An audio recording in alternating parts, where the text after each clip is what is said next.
Olá! Você já se perguntou como se dividia a sociedade egípcia? Ou já se perguntou quem eram os escravos dentro dessa sociedade? Por que eles foram escravizados? Bom, meu nome é Nayara e no vídeo de hoje eu vou tentar esclarecer essas dúvidas. E para isso eu vou usar a animação O Príncipe do Egito da DreamWorks. Vamos lá?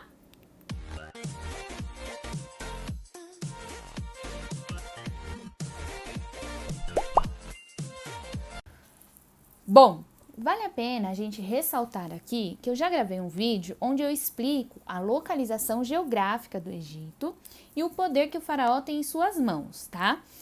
Esse vídeo traz alguns elementos importantes que vão ajudar na discussão aqui do que eu vou dizer aqui nesse vídeo agora, tá? Vou deixar o link dele na descrição para quem não assistiu ou quem queira revisitar esse vídeo possa ir lá, ok?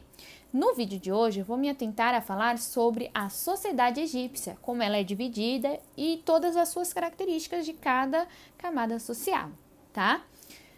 No primeiro vídeo, eu falei sim sobre o poder do faraó e falei também que ele era um chefe de estado, um chefe militar, juiz e uma representação divina para a sociedade egípcia, sendo inclusive cultuado por aqueles que habitam ali na sociedade egípcia, o povo egípcio, né? Eles cultuavam ele como um deus mesmo, tá?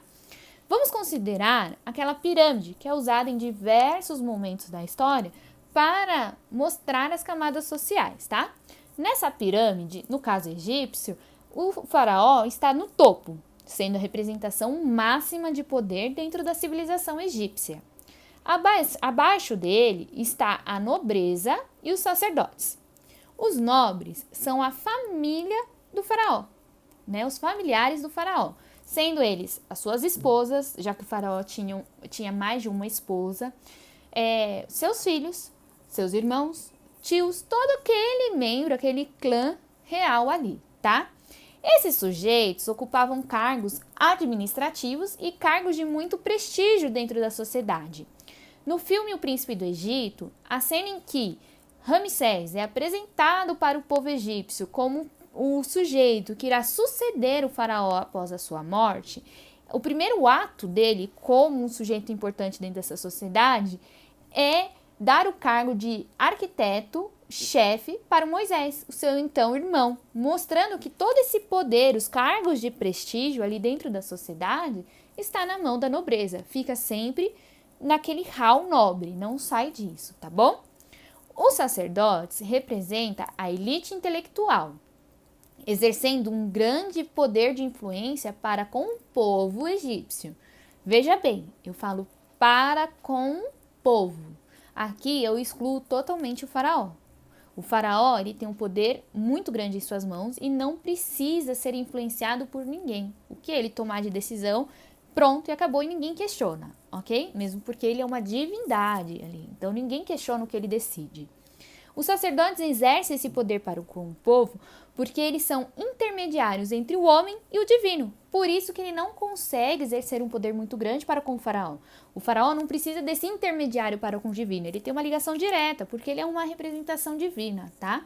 Então, os sacerdotes, por ter representar esse intermediário entre o homem e o divino, ele exerce um poder muito grande sobre a sociedade. O filme Príncipe do Egito traz uma cena que é bem emblemática que mostra isso. A cena em que, quando Moisés retorna do seu exílio, ele transforma o cajado em serpente e tudo mais. E aí começa um show de mágica desses sacerdotes, das personagens sacerdotes ali, para falar que o poder do deus hebreu é muito pequeno perto do poder dos deuses egípcios, né?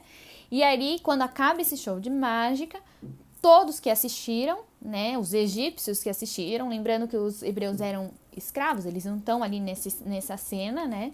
Então, os egípcios ali que assistiram aplaudem e acatam o que eles dizem sem questionar, piamente, mostrando aí a influência que os sacerdotes tinham na sociedade, ok?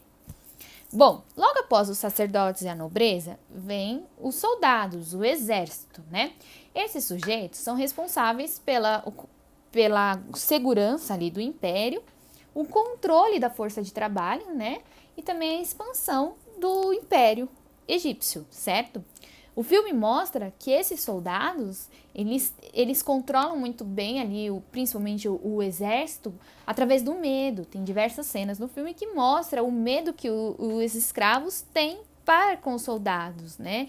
Eles não questionam o poder dele. O que eles mandam, eles acatam e fazem com medo mesmo, né? O filme mostra bem o semblante de medo dos escravos perante aos soldados ali egípcios, tá? Bom, logo após os soldados, a sociedade, na pirâmide da sociedade, vinham os escribas. Eles são sujeitos relacionados às questões fiscais e da contabilidade dentro da civilização egípcia. Então, eles controlavam a produção das terras do faraó, tá? Cobravam impostos, todas essas questões relacionadas à produção dentro da civilização egípcia era controlada pelos escribas. Logo após os escribas, vinham os camponeses, comerciantes e artesãos, que pertenciam à classe mais baixa dessa civilização, porém eram sujeitos livres, né? Eles trabalhavam ali, tendo seus salários e tudo mais, e estavam sempre circulando dentro da sociedade egípcia. Por fim, na base da pirâmide social egípcia, vinham os escravos, que eram responsáveis pela edificação das obras faraônicas presentes no Egito, tá? Os escravos eram, em sua maioria, hebreus. Bom, na historiografia não há um consenso sobre o surgimento do povo hebreu, tá? Acredita-se que a história deles está muito relacionada à história dos mesopotâmicos. Isso acontece porque há passagens bíblicas que remetem às lendas mesopotâmicas. Por isso que os historiadores acreditam que a história dos dois povos se interligam, tá? Nesse vídeo eu não vou falar sobre isso. Em um outro momento eu falo sobre esse assunto. O importante para a gente neste momento é entender como os hebreus se tornaram escravos no Egito, tá bom? O Egito era um império.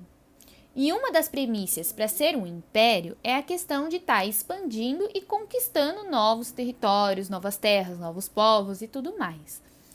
Com isso, acredita-se que os hebreus vivendo ali na região do Oriente Próximo, muito perto do Egito, foi dominado pelos egípcios numa dessas tentativas de expansão territorial, tá?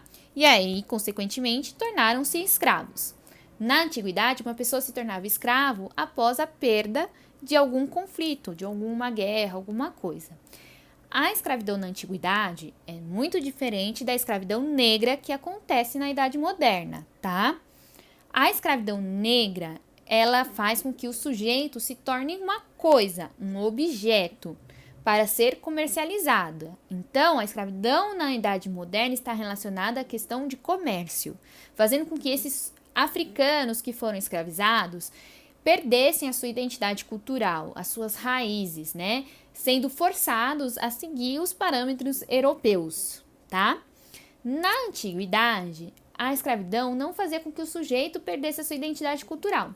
Isso fez com que, dentro ali do povo hebreu que estava sendo escravizado no Egito, prevalecesse ali dentro dessa camada da sociedade apenas, tá? O monoteísmo ético, que ditava normas, regras, leis para esse povo, tá?